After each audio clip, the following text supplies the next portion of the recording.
we have already finished up with the disorganized asocial offender, and I wanted to go ahead and just kind of mark where we were on some of that.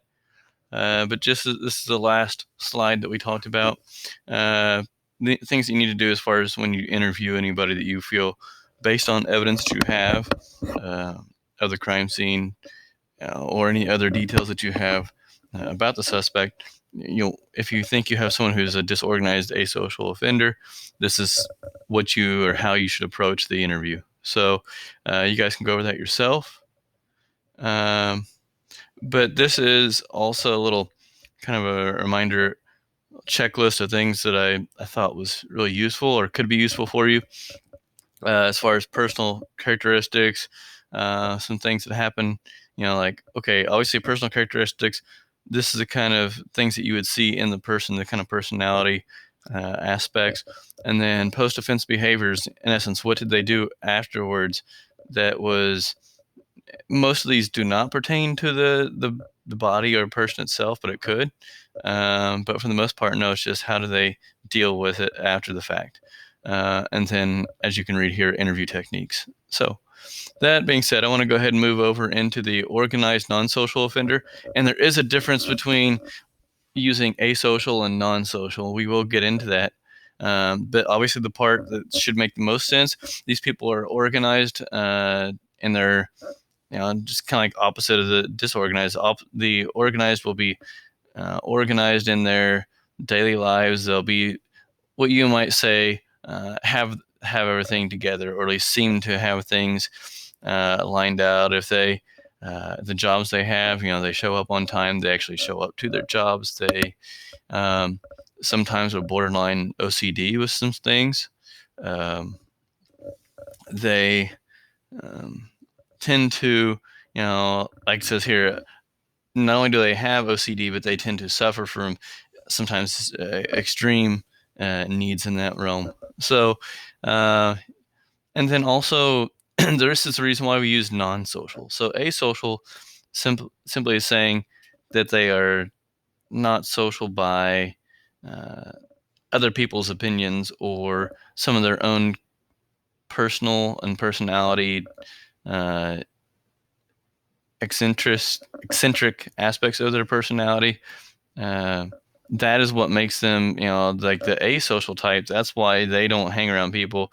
It's because people don't want to be around them or think they're weird. Non-social is someone who chooses to not want to associate with other people, typically because they're narcissistic and they don't really want to be around other people because they feel like they are better than other people. That's essentially what narcissism is, or a big part of it, is that thinking that you are better, you are more special, more intelligent, more capable, whatever the case is.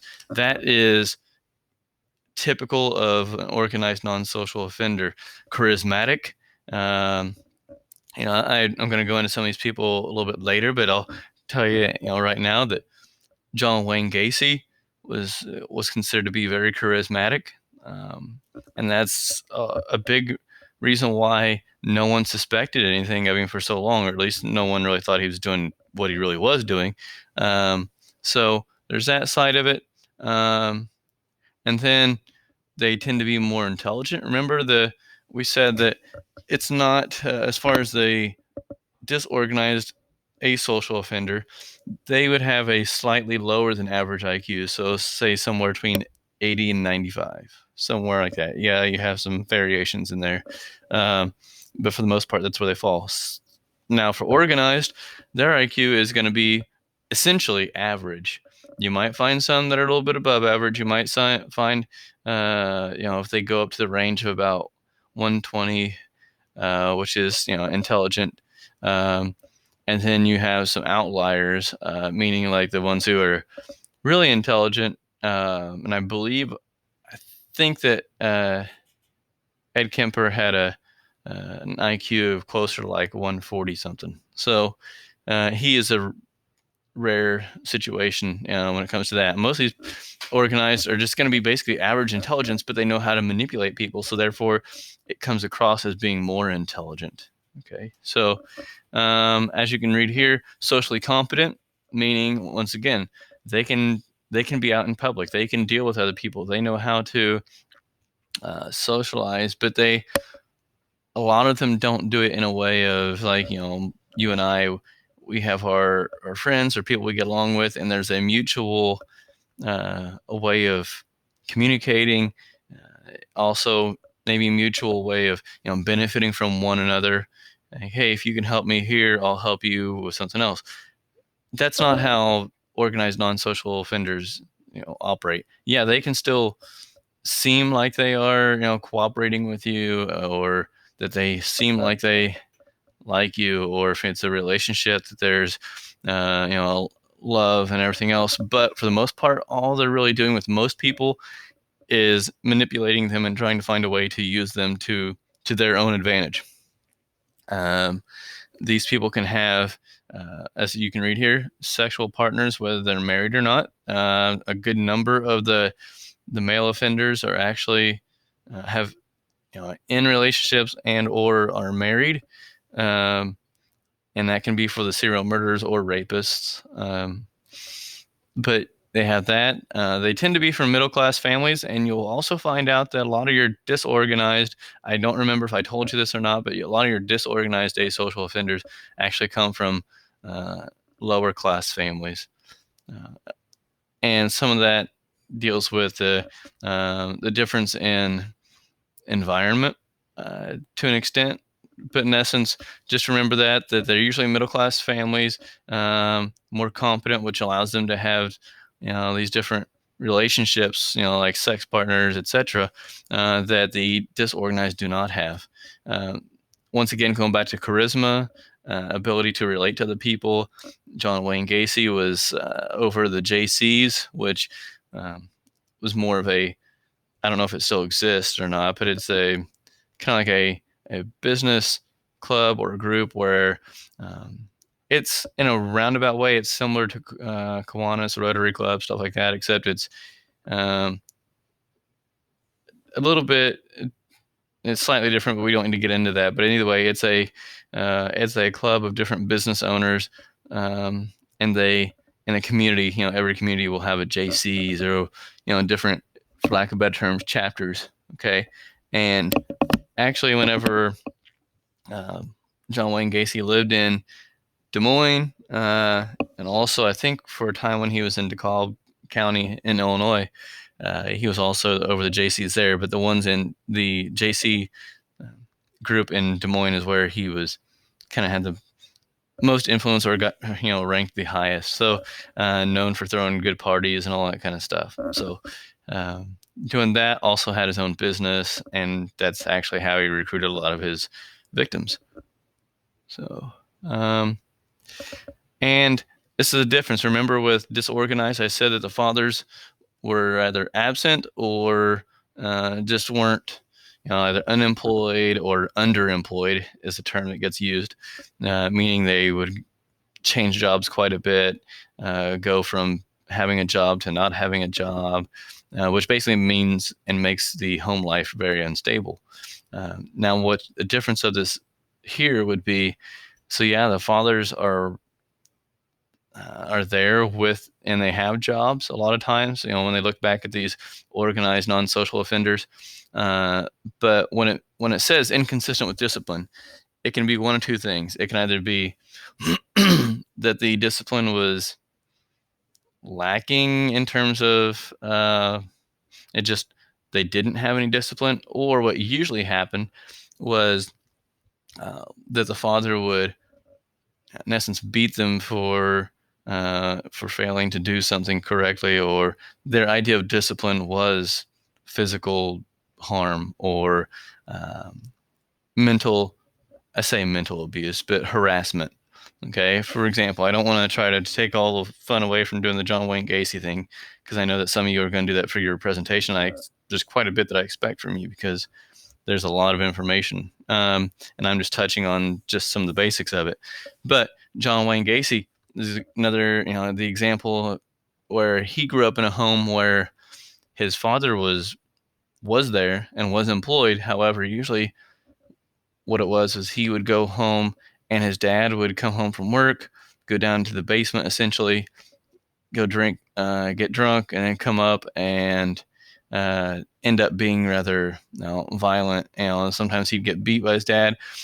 His dad also accused him of, and also said he acted gay, as he put it. He's like basically accused his son of being gay, and harassed him about that, in addition to just the other physical harm he would and abuse that he would undergo. So that those two things are probably a big reason why, at least that's what they believe, are some things that definitely pushed John Wayne Gacy in the direction he went.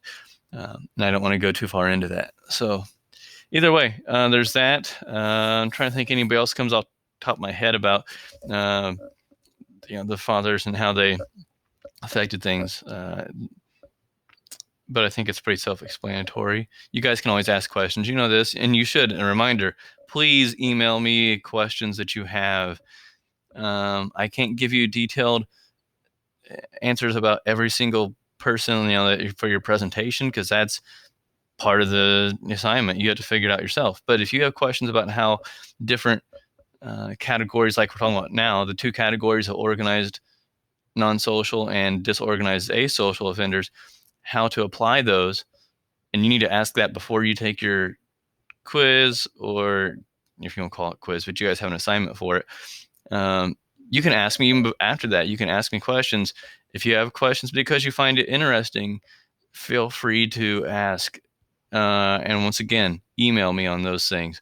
That's the easiest way to get a hold of me. Don't give the excuse of I didn't know how to do it, or it's online and it's new and confusing. Well, that's part of adjusting, so we can do it. All right, so moving on here, I got to cover something real quick because I'm running out of time. So another thing you'll find out about the organized non-social offender is they typically have a history of drug abuse and usage. So unlike disorganized, typically don't have any background of alcohol and drugs, etc. However, with your organized, you do. I mean, a lot of them tend to have drinking problems as well as drug abuse. I know that a lot of them on their own will use, and that's kind of what puts them into the way of thinking, or kind of changes how they view the world. And obviously, since they are not sober, they're not viewing the world exactly as it is, or even interpreting what may be going on in their mind correctly. So that is, in essence, people like, oh, using drugs is harmless. That's BS for a lot of reasons. But for this one here, this reason here, it actually pushed them even more so in the direction of the serial murder and rape that they ended up committing. And some of them, in fact, were under the influence while they were committing these acts. In addition to that, they would also offer these, say it was young boys that they were after. They would offer alcohol and drugs. I know that Jeffrey Dahmer did that.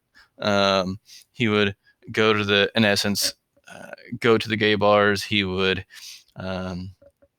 find someone, whether it be there or someone else, and then he would, either get them drinks there, but usually find a way to get them home to his house or apartment, and then he would get them drunk and or use drugs, get them under the influence, and then he would have his way with them. He would ultimately murder them, and don't want to take away from all the fun, but sometimes he'd eat part of them, sometimes he'd store them different places. You guys can learn about that stuff.